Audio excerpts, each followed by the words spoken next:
Exortar não é fácil, irmãos. Há umas semanas atrás, foi no dia do batismo, né? Pela manhã eu cheguei, aí tinha um jovem senhor, se estiver aí, me perdoe em nome de Jesus, eu amo. Um jovem senhor sentado ali embaixo. E eu fui, como sempre, cumprimentá-lo. Oi, tudo bem, meu irmão? Beleza, tal? Você já é membro daqui? Não, estou esperando minha filha e minha esposa, que minha filha vai batizar. Eu falei, glórias a Deus por isso, irmão. Irmão, sua esposa já é de Jesus? Já. Sua filha já é de Jesus? Já. E você? Aí ele fez assim, ó. Eu falei, irmão, deixa eu te falar um negócio. Se você, ao voltar para casa, sofre um acidente de carro, morre sua esposa, sua filha e você, eu sei qual será o endereço da sua esposa e da sua filha. E você sabe qual será o seu endereço? O olho dele ficou desse tamanho, é claro, né? E aí, irmãos, eu conversei com ele outras coisas, tal, né? Confortei. Mas quando eu estava voltando, indo para a classe da aula, meu coração ficou apertado. Porque eu falei, eu acho que eu fui duro demais, né? E aí eu orei ao Senhor, Deus, tem misericórdia dele, Senhor, porque talvez a palavra tenha sido dura demais, mas que o teu Santo Espírito faça a obra que tem que ser feita. O que me consola é que essa minha dor periódica de gabinetes e de conversas, né? De achar que fui duro demais, não é a dor só minha. Essa dor pertence também ao grande apóstolo Paulo. O apóstolo Paulo escreve uma carta para a igreja, exortando um crente que o havia ofendido profundamente. E essa carta foi duríssima. Depois o apóstolo Paulo, o coração dele fica apertado, assim como o meu fica de vez em quando, e ele, na sua carta aos Coríntios, que nós vamos ler, do capítulo 7, de 8 a 13, ele faz um grande desabafo, e nós vamos ler 2 Coríntios 7, de 8 a 13, diz assim, apóstolo Paulo falando, mesmo que a minha carta lhes tenha causado tristeza, não me arrependo.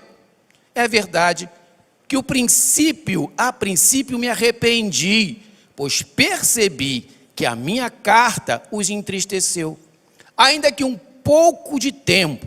Agora, porém, me alegro, não porque vocês foram entristecidos, mas porque a tristeza os levou ao arrependimento. Pois vocês se entristeceram com Deus, como Deus desejava, e de forma alguma foram prejudicados por nossa causa. A tristeza, segundo Deus, produz um arrependimento que leva à salvação, e não remorso. Mas a tristeza, segundo o mundo, produz morte. Veja o que esta tristeza, segundo Deus, produziu em vocês.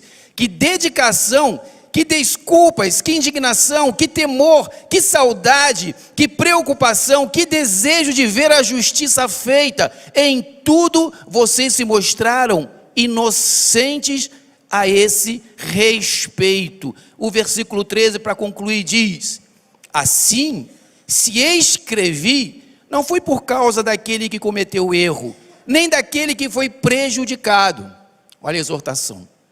Mas para que diante de Deus vocês pudessem ver por vocês mesmos como são dedicados a nós. Irmãos, a verdadeira mensagem do Evangelho, ela é carregada de exortação e chamamento para o arrependimento, para a confissão e fé em Cristo Jesus, nosso Senhor.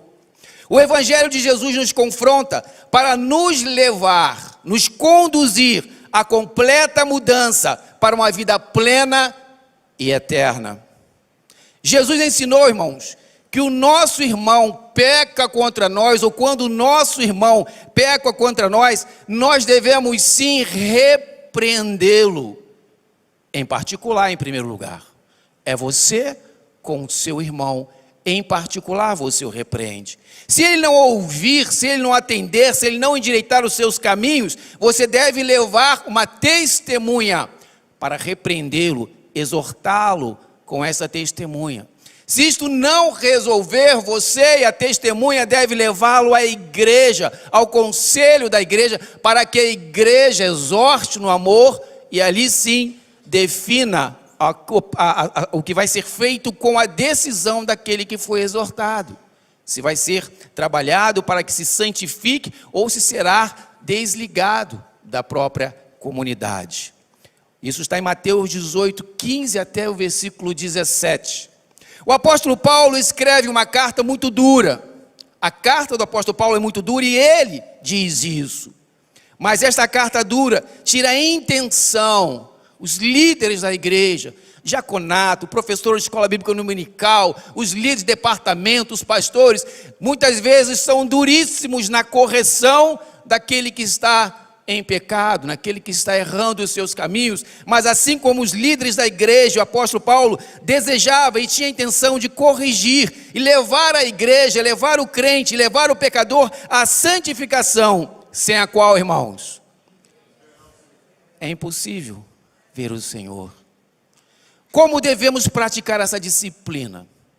Devemos seguir o exemplo do apóstolo Paulo e agir com amor, justiça e misericórdia. Foi assim que Deus te tratou e é por isso que somos salvos, lavados e remidos pelo seu sangue. Devemos agir com amor, pois a disciplina visa o bem do pecador e da igreja. Devemos agir com justiça, pois a disciplina visa honrar a Deus e a sua palavra viva e eficaz. Devemos agir com misericórdia, pois a disciplina visa restaurar o pecador arrependido, a comunhão com Deus e com a igreja e com os irmãos. Mas devemos também, juntamente com isso, ter um coração perdoador. Se foi ofendido, perdoe o seu irmão. Perdoar o seu irmão, e a partir daí, com o seu coração perdoador, você consola e confirma o nosso amor ao pecador arrependido, para que ele não seja vencido pelo inimigo. A correção é para que o pecador não seja vencido pelo inimigo. Paulo até se entristece pelo teor de sua carta, sim, se entristece, mas depois entende que era necessário para que houvesse cura, libertação, confissão, vida santificada em Cristo Jesus, comunhão com a igreja e cumprimento da missão em Cristo. Mas ele logo se alegra, crendo nos resultados da carta por meio do Espírito Santo. Portanto, meu irmão, se você está sendo exortado pela sua liderança, humilhe-se diante da potente mão de Deus. Toda vez que o crente abre as escrituras, irmãos, é para ser confrontado, é para ser exortado, é para que o nosso coração seja conforme o coração de Jesus Cristo. E para que haja santificação, precisa de confrontamentos diários. Somente o humilde consegue também ser santificado. Só o humilde consegue reconhecer os seus pecados. Só o humilde consegue se arrepender de seus pecados. Só o humilde consegue confessar e pedir perdão a Deus em nome de Jesus. E a partir daí, a palavra de Deus diz: dos teus pecados eu não me lembro mais. A correção é dura, mas é eficaz em Cristo Jesus para a santificação da igreja. Em nome de Jesus, que todos sejam abençoados.